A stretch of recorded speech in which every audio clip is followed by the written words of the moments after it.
आज की कहानी में हमें सुनने को मिलेगा कि कोई मुझे खिड़की के बाहर से देख रहा है, यानी वो इंसान अपने आप मारा गया जो हमें नुकसान कर रहा था। कोई दीवार को अपने नाखूनों से खुरच रहा था। अभी भी आवाज आ रही थी लेकिन कोई मुझे दिख नहीं रहा था। हेडफोन लगा लीजिए और आज की कहानियों को पूरा सुनिए। तो चलिए शुरू से शुरू करते हैं। ये कहानी है 2015 की, जब हम अच्छे खासे काम करते थे, रहते थे। बस खुशी हमारे नसीब में आई ही थी कि एक बार फिर किस्मत ने हमारे साथ खेल खेल गया। इसी साल में भूकंप आया और मेरा घर पूरा टूट चुका था। मेरे परिवार के सारे लोग दुखी थे और मैं भी सदमे में था। किसी तरह मैंने कुछ दूरी में एक किराए का घर लिया और रहने लगा, और मेरी बीवी स्नेहा को उसके बेटे इसरार के साथ माई के यहाँ भेज दिया ताकि मैं घर को वापस पहले जैसा कर सकूं। मेरा नाम है करण। मैं इस किराए के मकान में 4 दिन से रहता हूँ और मैंने मेरे बचे हुए पैसों को मेरे घर बनाने के लिए लगा दिए। लेकिन अभी भी घर को बनने में करीब 1 या 1.5 महीना बाकी है। मैं अपना काम भी करने में लगा हूँ। शहर के तरफ ही मेरा एक अच्छा खासा किताब का दुकान है। मैं सुबह तैयार होकर लाइब्रेरी में गया और अपने लाइब्रेरी को संभालने लगा, और एक कस्टमर ने मुझे अंदर से आवाज़ दिया तो उस कस्टमर के पास गया। उस कस्टमर ने मेरे से एक किताब मांगा जिसका नाम है द नाइट ऑफ शैडो। मैं उसे बुक देकर बाकी कस्टमर को देखने लगा।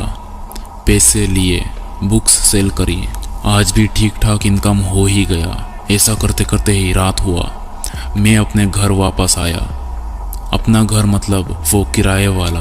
खाना मैं बाहर से ही खाता हूँ और इस जगह पर मैं अकेला रहता हूँ। मैं आज थका हुआ था बहुत, तो मैं जल्दी से गया और सुबह नींद खुली तो मैं फिर से रोज की तरह तैयार होकर लाइब्रेरी में जाने ही वाला था कि तभी जब मैंने गेट खोला तो मेरे सामने जो इस घर का मालिक है वो खून से सना हुआ मेरे कदमों पर ऐसे गिरा जैसे किसी ने उसे जान से मारकर गेट के बगल में ही खड़े करके रख दिया था। मेरे सामने ये सब देख मैं खिड़की खोलकर बाहर भागने की कोशिश में जब खिड़की से कूदा तो मैं अचानक जैसे किसी ऊंचाई से गिरते हुए नीचे गिर रहा था, और नीचे मैंने देखा मैं किसी रोड पर गिरने ही वाला था। और जब मैं गिरा, आंख खोलते ही मुझे पता चला मैं किसी सपने में था, और मैं इतना घबराया हुआ था कि मेरा बदन नींद में ही पसीना पसीना हो चुका था। और अब मैं पानी पीने गया। अभी भी सुबह नहीं हुई थी। मोबाइल देखा तो रात के 2:30 बज रहे थे और लाइट भी चली गई थी। किसी तरह मोबाइल का फ्लैश ऑन करके फ्रिज के तरफ गया और पानी पीते पीते मुझे ऐसा लगा कि कोई मुझे खिड़की के बाहर से देख रहा है, क्योंकि खिड़की से आती हुई स्ट्रीट लाइट की रोशनी में किसी के कंधे की परछाई बन रही थी। मैंने तुरंत मुड़ के पीछे देखा तो वहां पर कोई था ही नहीं। मैं अपने बिस्तर पर गया तो जैसे कुछ आवाज सुनाई देने लगी। बिस्तर पर सोने के बाद ही ये आवाज मुझे सुनाई देने लगी। मुझे ऐसा लग रहा था जैसे कि आवाज दीवार के उस पार से आ रही है। मैंने कान लगाकर सुना, तब मुझे साफ साफ सुनाई दे रहा था कोई दीवार को अपने नाखूनों से खुरच रहा था। ऐसा पहली बार हो रहा था मेरे साथ। मैंने सोचा कि पता नहीं कैसे रोकूं ये सब मैं, इसलिए चादर ओढ़कर मैं सो गया। मैंने सोचा शायद ये कल ठीक हो जाएगा, लेकिन ऐसा कुछ नहीं हुआ। अगले दिन भी ये आवाज़ पूरी रात हुआ, और फिर तीसरे दिन भी, और चौथे रात को होने के बाद मैंने मालिक से बात की तो उसने भी कुछ खास ध्यान नहीं दिया। और सिर्फ इतना ही नहीं, ये सब कम से कम 20 दिन तक सहना पड़ा मुझे। मैं रोज काम से आकर सोता तो मेरी नींद हराम करने के लिए ये आवाज ही बहुत जिम्मेदार होता। और 21वें दिन जब ये आवाज होने लगी, मैंने चिल्लाकर कहा कि बंद करो ये आवाज, बंद करो, दया करके मुझे सोने दो, बंद करो ये आवाज। मेरे हाथ के पास मुझे जो मिला मैंने सब उस दीवार पर मारा। इस दीवार के उस पार जो छोटा सा घर है, उस घर पर मैं एक दिन गया था, लेकिन तब मुझे पता चला कि यहाँ कोई भी रहता ही नहीं। और आज मैं उस घर में घुस के देख कर ही रहूंगा कि कौन सा पागल रात को घर में घुस कर ये आवाज करता है। मेरे पास एक चाकू था, सेल्फ डिफेंस के लिए मैंने उसे हाथ में लिया और फोन को हाथ में लेकर डिस्प्ले के लाइट के सहारे ही आगे बढ़ने लगा और उस छोटे से घर में पहुंचा जिसमें से अभी भी ये आवाज आए जा रही थी। और मैं अचानक अंदर घुसने के चक्कर में गेट को तोड़कर अंदर गिर गया। लेकिन मेरे आंखों में अभी भी विश्वास नहीं हुआ जो भी मैं देख रहा था। अभी भी आवाज आ रही थी लेकिन कोई मुझे दिख नहीं रहा था।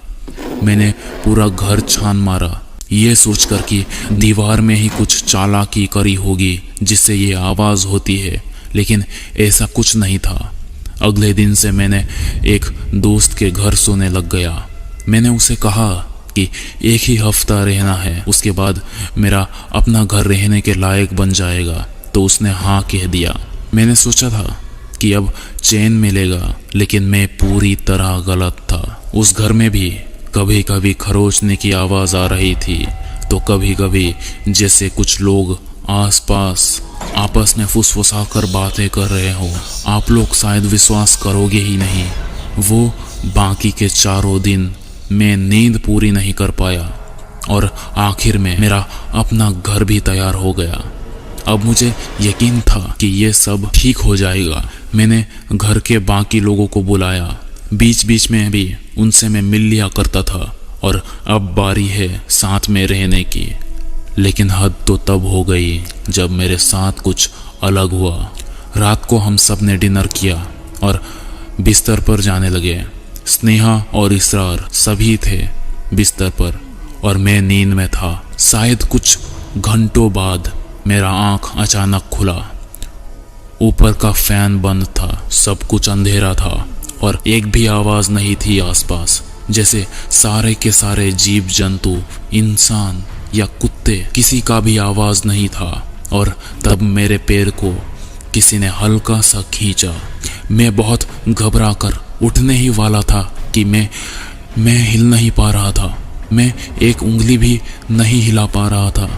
मैंने अंदर ही अंदर बहुत चिल्लाने की कोशिश करी, लेकिन एक आवाज भी मेरे मुंह से बाहर आ जाए ऐसा नहीं हुआ। मैं जैसे एक जमी हुई पत्थर की मूर्ति जैसा अकड़े हुए था और इतना ही समझ पा रहा था कि अभी फिलहाल मेरा दिमाग और आंख और पसीने के अलावा मुझे ना तो कुछ महसूस हो रहा है और ना ही तीनों चीजों के अलावा और किसी अंग को मैं हिला पा रहा हूँ।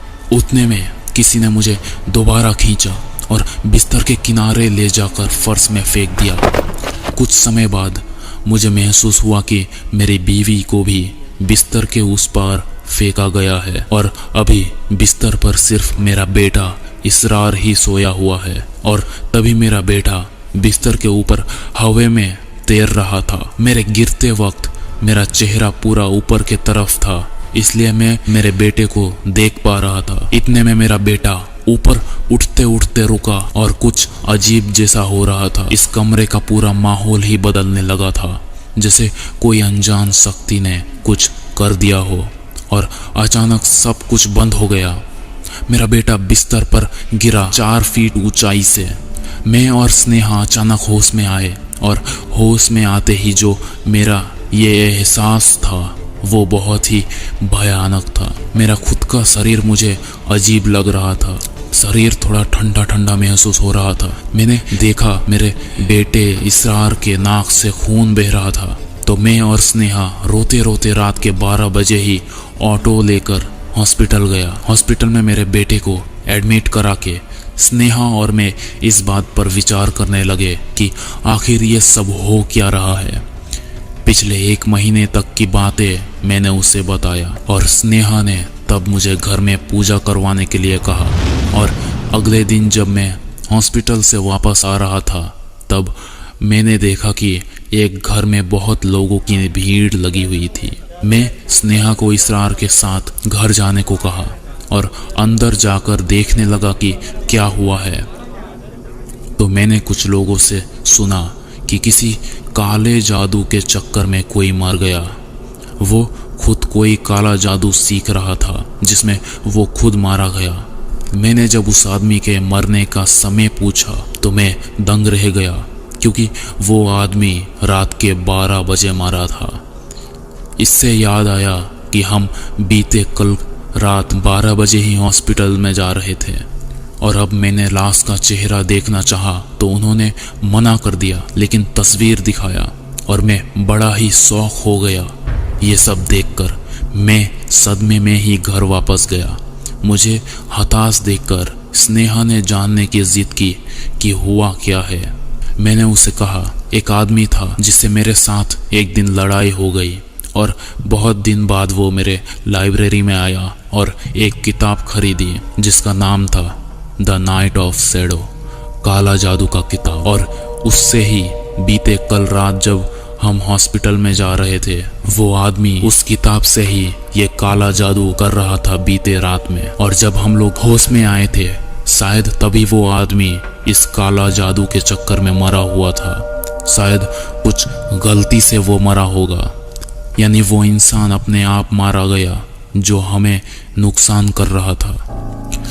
अक्सर मैंने ऐसा होते हुए देखा है कि कभी कभी ऊपर वाला अपने आप ही आपके परेशानियों को खत्म कर देता है। उस दिन के बाद कोई परेशानी मुझे नहीं हुआ। चैनल में नए हैं तो सब्सक्राइब कर लीजिए और कमेंट भी कीजिए कि अगली कहानी किस पर बनाएं और लाइक भी कर दीजिए।